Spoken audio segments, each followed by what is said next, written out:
Olá! Hoje nós vamos para o capítulo 16 do livro do Eclesiástico. 2 temas importantes nesse capítulo: a justiça divina, a justiça de Deus, e a certeza da retribuição. Ou seja, a certeza que nós temos que Deus vai retribuir para nós todo o bem e toda a nossa fidelidade.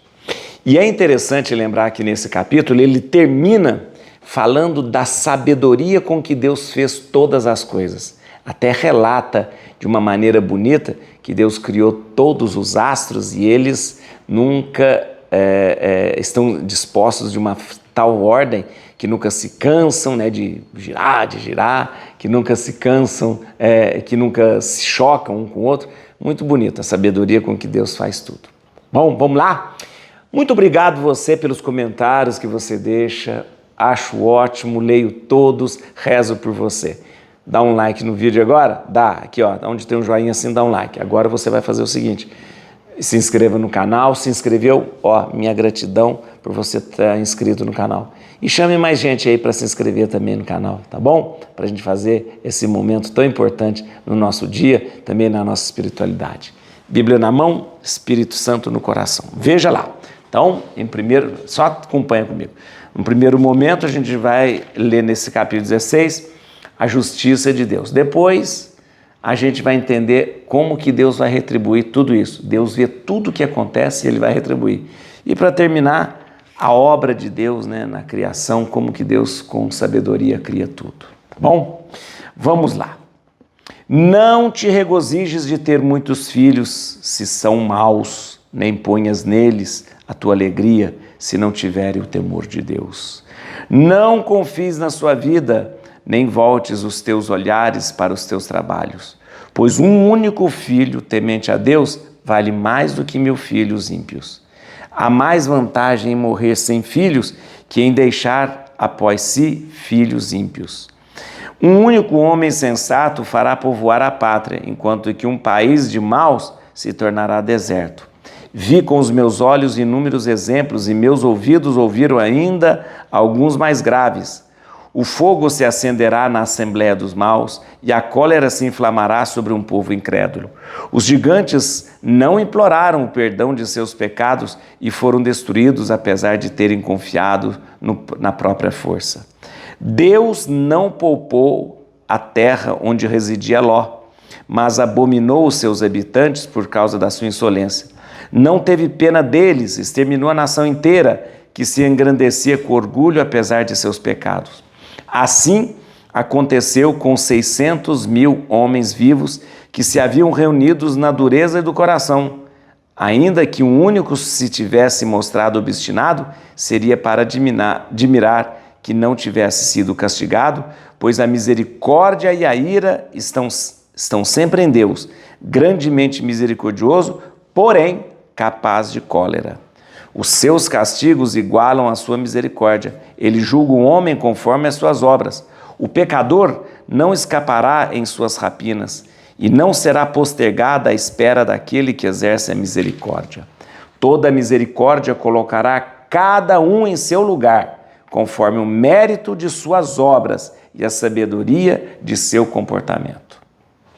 Agora, olha que interessante como que começa a falar sobre a retribuição. Não digas, eu me furtarei aos olhos de Deus, quem se lembrará de mim no alto céu? Não serei reconhecido no meio da multidão? Quem sou eu no meio de uma tal multidão de criaturas? Eis que o céu e o céu dos céus, o abismo, a terra inteira e tudo que encerram, se abalarão quando ele aparecer. As montanhas, as colinas e os alicerces da terra tremerão de pavor quando Deus olhar.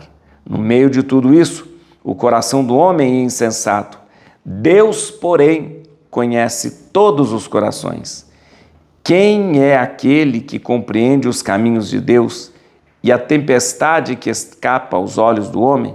Com efeito, a maior parte de suas obras está oculta. Quem anunciará? Quem poderá suportar os efeitos de sua justiça? Pois as sentenças divinas estão longe do pensamento de muitos, e o exame geral só se realizará no último dia.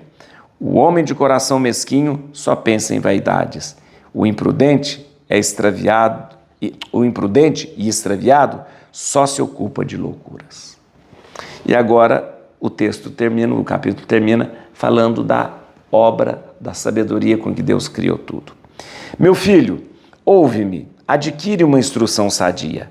Torna o teu coração atento às minhas palavras. Eu te darei um ensino muito exato. Vou tentar explicar-te o que é a sabedoria. Torna o teu coração atento às minhas palavras, pois vou descrever-te com exatidão as maravilhas que Deus, desde o início, fez brilhar nas suas obras. E vou expor, com toda a veracidade, o conhecimento de Deus. Por decreto de Deus, suas obras existem desde o começo. Desde a criação, distinguiu-se em partes, colocou as principais em suas épocas, adornou-as para sempre. Elas não sentiram necessidade nem fadiga e nunca interromperam o seu trabalho. Nunca, nenhuma delas embaraçou a vizinha. Não sejas incrédulo à palavra do Senhor. Depois disso, olhou Deus para a terra e encheu-a de benefícios. É o que revela sobre a terra a alma de todo ser vivo. E é ao seu seio que todos eles voltam. Muito bem. O que nós estamos lendo aqui? Eclesiástico é um livro sapiencial, que quer nos educar, que quer nos instruir na verdade e na sabedoria. O texto ele vem sempre retomando os ensinamentos dos profetas, os ensinamentos da palavra de Deus, os ensinamentos da lei, de tudo isso. Como eu disse para você, o livro começa trazendo para a gente uma exortação sobre a justiça divina. E vem dizendo que Deus é justo. Ao mesmo tempo que o livro, que o capítulo, ele faz questão de frisar a misericórdia de Deus, que Deus é bom, que Deus é misericordioso, que Deus perdoa, que Deus é isso. O livro faz questão de dizer que, na mesma medida da misericórdia, está a justiça de Deus. Deus é justo. Então, ele vai fazer com que o homem possa sofrer as consequências de seus atos. Ele vai fazer... você lembra que no capítulo anterior falava dos dois caminhos? Eu ponho a vida e ponho a morte, ponho a água e ponho o fogo. Então, Deus é misericordioso, ele quer sempre a misericórdia.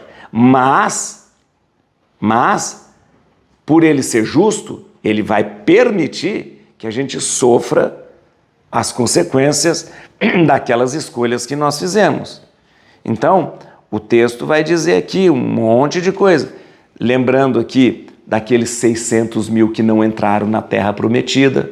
Por quê? Porque eles não foram dignos.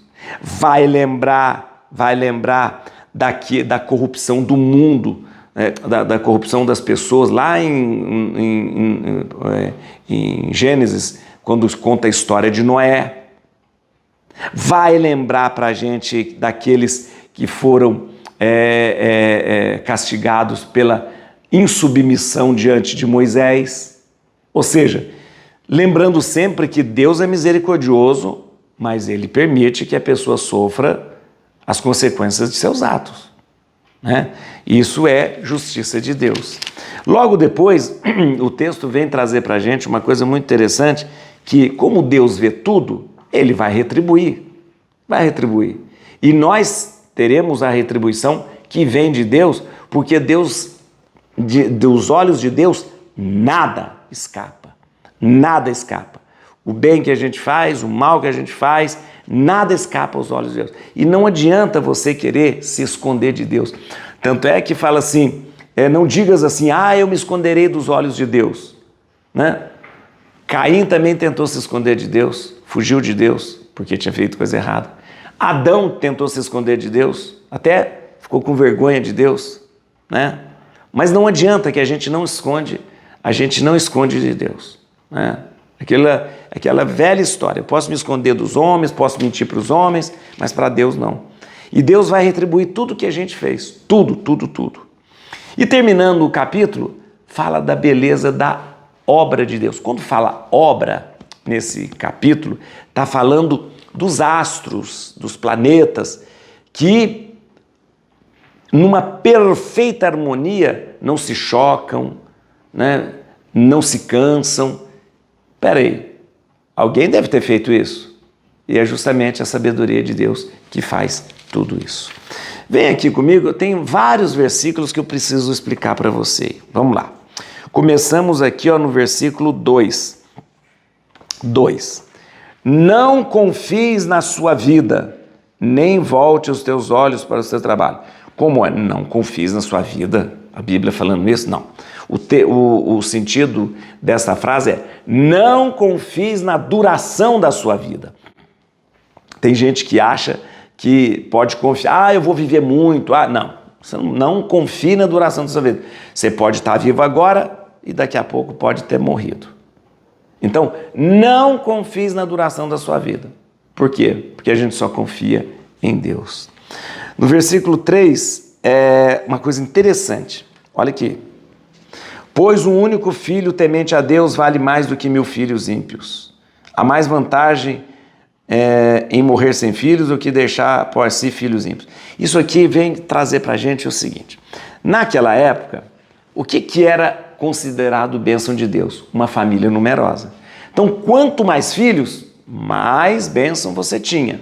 Então, a pessoa via lá uma família com 14, 15, 16, e falou, opa, essa é uma família abençoada por Deus. O autor aqui joga por terra essa tese. Fala, não importa ter muitos filhos, importa que o filho que você tenha seja justo, bom, santo. Se você tiver 1000 filhos ímpios, não vale nada. É melhor que tivesse um que fosse piedoso. Então, um filho bom é melhor do que 1000 filhos ímpios, né? Então essa tese aí de, vamos ter muito filho, não. O que importa não é ter muito filho, o que importa é ter com qualidade a sua família, né? Versículo 7, tá. Isso aqui é só para a gente entender.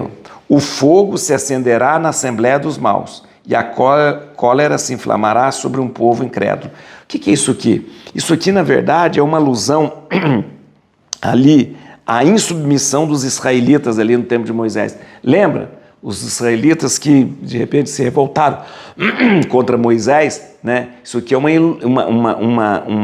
alusão a esse momento, a esse fato. Então, o fogo se acenderá na Assembleia dos Maus, ou seja, não confiaram em Moisés, não confiando em Moisés, não confiaram em Deus. Versículo 8, olha que interessante, versículo 8. Os gigantes não imploraram o perdão de seus pecados e foram destruídos apesar de terem confiado na própria força. Esse aqui dos gigantes, isso aqui, vai lá em Gênesis capítulo 6, versículo 1 a 7, é muito interessante porque conta como é que o povo naquela época se corrompeu, né? Cresceu a maldade. Então, para que a Bíblia conte para nós o episódio do dilúvio, anteriormente ao dilúvio, a Bíblia fala no capítulo 6 do livro de Gênesis como é que a corrupção entrou na terra, né? Como é que as pessoas... E aí cita aqui os gigantes, das filhas que se casavam com gigantes, né? Então, esse aqui seria uma alusão ali a esse episódio de Gênesis capítulo 6. Também o próximo versículo 9, olha aqui, Deus não poupou a terra onde residia Ló, mas abominou os seus habitantes por causa de sua insolência. Isso que é a destruição de Sodoma e Gomorra, gente. Sodoma e Gomorra. Lá em Gênesis capítulo 19. Gênesis capítulo 19, Sodoma e Gomorra é destruída pela falta de hospitalidade, né, que tem, de não acolher o estrangeiro, de não acolher e dar hospitalidade. Sodoma e Gomorra é destruída ali, né? Ou seja, tudo isso para mostrar a justiça de Deus. Ou seja, Deus é bom, mas a gente precisa sofrer as consequências dos nossos atos. Tá? No versículo 10, também mostrando a justiça de Deus. Não teve pena deles, exterminou a nação inteira, que se engrandecia com orgulho, apesar de seus pecados. Qual nação inteira? Canaã. Canaã foi totalmente destruída quando o povo de Deus chega. Depois de 40 anos no deserto, o povo entra ali por Jericó e toma a terra de Canaã. E toda a nação de Canaã foi destruída. Né? Outra coisa aqui interessante, também como consequência dos seus atos. Versículo 11. Assim aconteceu com 600.000 homens vivos que se haviam reunidos na dureza do coração. Ainda que um único se tivesse mostrado obstinado, seria para admirar que não tivesse sido castigado. 600.000 pessoas não entraram na terra prometida. Isso. 600.000 israelitas não entraram na terra prometida justamente por causa da dureza de seus corações. Não entraram, né? Leia isso depois, se você quiser dar uma checada, Números capítulo 1, versículo 46, e depois de Números capítulo 11, versículo 21, né? Você vai ver ali os 600.000 que não entraram na terra prometida. Mais uma vez, trazendo aqui para a gente a noção de que, Deus é bom, vai fazer sempre o bem, mas pela justiça, a gente precisa sofrer as consequências dos nossos atos. Tá bom? Versículo 16, gente. 16, agora começa no 16, que Deus vê tudo, Deus compreende tudo. Olha aqui. Não digas, eu me furtarei aos olhos de Deus. Quem se lembrará de mim no alto céus? Isso aqui é uma alusão a Caim e Abel que tentam se esconder de Deus, né? Eles se esconderam de Deus. Ninguém se esconde de Deus. Ninguém se esconde de Deus. Não adianta. Em todos os lugares Deus me vê, em todos os lugares Deus sabe o que eu faço. Tá bom?